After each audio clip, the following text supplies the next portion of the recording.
کیا مشرک کا جنازہ پڑھ سکتے ہیں؟ امام بھی مشرک ہو تو کیا کریں؟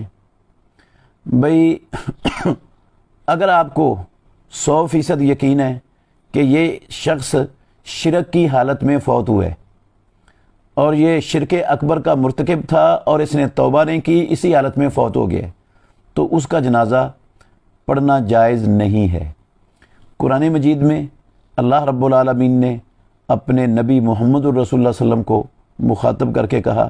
ما کان للنبی والذین آمنوا ان یستغفروا للمشرکین ولو کانوا اولی قربی، نبی کے لیے بھی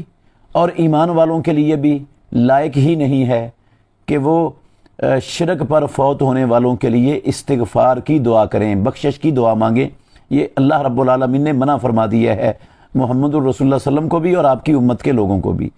تو اس وجہ سے جس کے بارے میں 100% یقین تھا، آپ کو عقیدہ پتہ تھا کہ یہ شرک کی حالت میں فوت ہوا ہے اور زندگی بھی اس کی شرک اکبر میں گزری ہے،